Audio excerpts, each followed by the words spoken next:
Valuation appraisals on real estate examinations, but don't fret. What's cool about this section is that you're going to have a lot of potential questions. What's kind of bad about this section is there's a lot of potential questions, but if you're kind of guided through and understand where they might lie, that's really helpful. Over the years, I've seen lots. So just make sure you focus on appraisals and you'll get there. So you want to know like what the definition of an appraisal is, number one. That, couldn't hurt. So I would definitely have a framework. You're going to find it in the book. Perfect. Know that. You also want to kind of understand 3 valuation methodologies. And those, they'll ask you some questions about each one. The first one we're going to get into is the sales comparison approach. Now, the sales comparison approach is also known as, in some states, as the market data approach. So that's something you want to know. Sales comparison approach is the market data approach. And basically what's going on here is you have a subject property that you're thinking about, let's say buying, and the way you can determine what that thing is worth, or the way an appraiser might decide what that thing is worth to render their opinion of value, don't forget appraisals are just opinions, is they base their opinion supported by evidence. They take your subject property and they compare it to other properties. That's why they call it the sales comparison approach. Sometimes they call them comparables or comparisons or comps as well. Now, what they do is we take the subject properties. You're looking in this diagram right here. And they're like, for example, here, this one is a 3-bedroom, 2-bathroom, mostly updated on 0.5 acres. And they compare it to another property that's similar to, now all properties don't look exactly like it. So it may not be the same model of home, but if it's in the same geography, the same location, the same intent of the asset, then we're using it as a comp. But we have to, if you note here, this comp has only 2 bedrooms. It has 2 bathrooms, which is the same. It has some updates. It's on a little bit larger acreage, and it's less than a mile away. So this is a reasonable comp, but we do have a differential between 3 beds and 2 beds, so we do need to make some adjustments either up and down and subtract value for some of the items. And then as we make the adjustments, then we reconcile the numbers, and then we come to a determination as to what we think our opinion is of what this property is worth. Okay? So that's what we use. The sales price of comparable properties are either upped or down. We call these adjustments.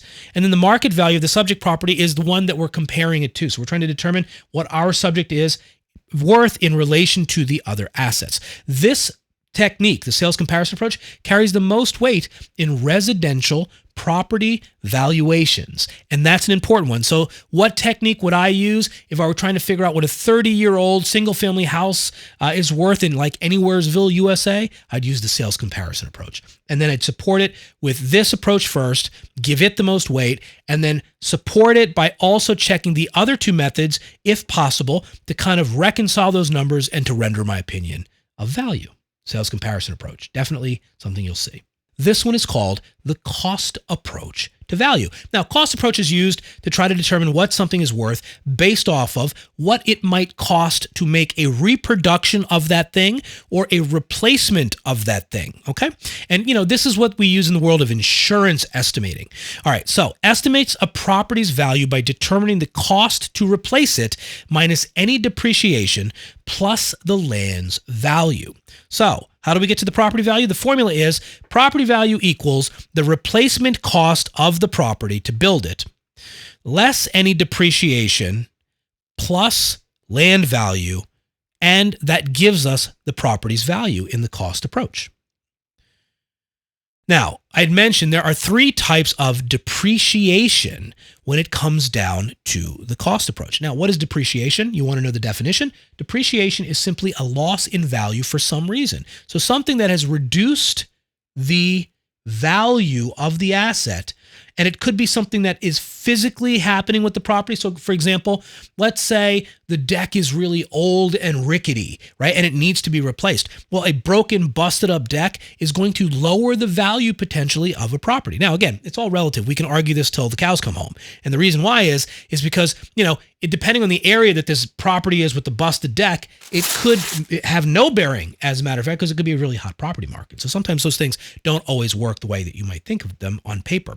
But depreciation physically could be some deteriorating item. Now, If it's within range of cost acceptability, then that is a curable item. So a physical deterioration for, let's say if you bought $1 million house and the deck's going to cost you $10,000, well, it's curable because a $10,000 expense to update the deck is worth it for $1 million property. So that's a curable physical depreciation or deterioration.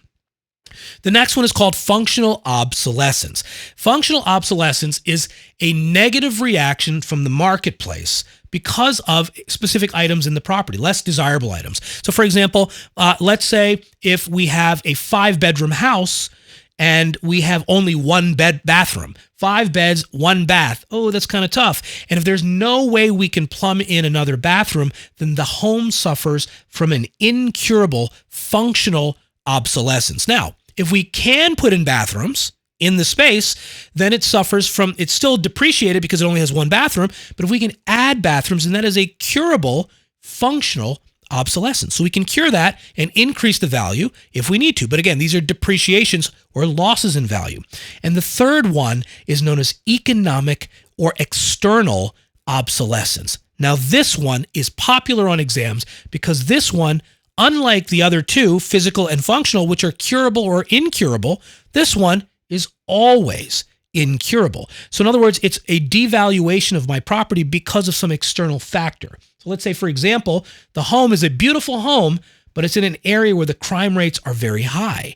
And if you have a property there, the value of the asset suffers because of the externalities, the things happening around it, not the property itself. The property could be a gem, but it's a gem surrounded by, let's say, a tough area. And if that's the case, then it's going to lose value because of the area. Now, that one is always incurable by the individual. Inevitably, areas can get better, the crime rates can drop, and things like that can get better and better, and then the valuation comes more up and up and up, okay? So those are your 3 types of depreciation, and that was the cost approach to valuation. Let's take a quick look at a cost approach calculation. All right, so suppose it costs $200 per square foot to construct a new building similar to the subject property, and a building is 2,000 square feet in size. The replacement cost would be $200 per square foot times the 2,000 square feet, and we get a cost to replace this structure of $400,000. Now, we assume that the building has accumulated some depreciation from physical wear and tear, which we talked about in the previous module, some functional obsolescence and some economic obsolescence, amounting to about $50,000. So the value of the land is estimated to be about $100,000. So using the cost approach formula, which we looked at initially, property value equals the replacement cost minus depreciation plus the land. Remember, land does not depreciate, so we don't have to depreciate the land. So we never subtract out the depreciation from the value of the land. So in this example, we take the $400,000 and we subtract out $50,000 from the depreciation, and then we add in the land value, which is $100,000, and that gives us a total property value of $450,000. And this could be some very easy math that you're going to have to do. Check out the video, check out the example, and then practice a few inside of the workbooks, and you will be golden. See you on the next one. All right, coming up next, let's do cap rates. And the cap rate is a piece of the third valuation methodology, and that's called the income approach to real estate. Now, we use the income approach to real estate when we're trying to figure out the value of an income-producing asset in real estate. For example, an apartment building would be a utilization of the income approach. Now, if it's a smaller investment property, then we have 2 smaller sort of subsections of the income approach. One is the gross income multiplier and one is the gross rent multiplier, which you'll learn about in a different section. But in this one, we're going to be talking a little bit about the income approach to valuation. And what we utilize for the income approach is something called a cap rate. And a cap rate is calculating the capitalization rate. It is the rate of return that an average investor would expect to yield by investing their money into this particular type of asset. And again, this is where the art sort of meets the science of, you know, the optimism meets the mathematics as an investor, right? Some investors, when you ask them, well, what kind of cap rate do you want to yield? They're going to say as much as possible. Well, obviously as much as possible. I get that. But the reality here is we need to have an idea of what average cap rates are for these types of assets. So if it's an apartment building with X amount of units, then doing a little bit of work and research, you're going to figure out by asking around what the average cap rates that they are seeing in the industry and being able to have that information readily available so you can apply it to your income analysis and determine what value is based off of the cap rates that you're applying and the adjusted net operating income of the asset. So let's kind of get into this. Calculating the capitalization rate, or the cap rate, is a method used in real estate to estimate the investor's potential return on an investment property. The formula for cap rate is the following, and you should kind of be able to detail this for an examination. Cap rate equals the net operating income, or the NOI, divided by the market value of the property. And we can invert these mathematically to get to any one we need to solve. So just remember, sometimes on an exam question, they might ask you to determine what is the cap rate. They might also ask you to determine what is the market value of the property, and they might also ask you what is the net operating income. So we need to know how each of them kind of support each other. Now, in calculating the cap rate, suppose you are considering purchasing a rental property that generates $120,000 in annual rental income. After deducting all operating expenses, excluding financing costs, we exclude the mortgage payments. The net operating income is $80,000. If the current market value of the property is $1 million, you can calculate the cap rate as follows. So you take the cap rate to try to determine what that is. You take $80,000, which is the net operating income after taking out all the expenses, and you divide that by $100,000, and that gives you a cap rate of 0.8 or 8%. Okay? The cap rate of 8% indicates an annual return you might expect from an investment. A higher cap rate typically suggests a higher potential rate of return. Let's take a quick overview of an example, and we'll go through it. Now, we can get a lot more detailed. And so what you should do is you should go through and look and watch how expenses are taken out. And I'm going to be talking about how you don't include the mortgage payment.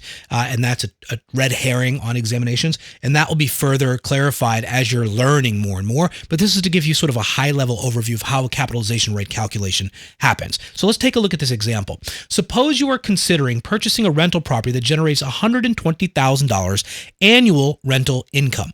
Now, we deduct all operating expenses, excluding financing costs. The net operating income is $80,000. Again, this is a very quick, abridged version of a detailed analysis. Now, if the current market value of the property is $1 million, you can calculate the cap rate as follows. So that's cap rate divided by, or equals, $80,000 divided by the $1 million, and that gives us a 0.08 or 8% cap rate. The cap rate of 8% indicates that the annual return you might expect from this particular type of investment. A higher cap rate typically suggests a higher potential return. Okay, that was the income analysis in a nutshell, and we went through in valuation the 3 different valuation methodologies. Good luck on your exam, and we'll see you on the next one.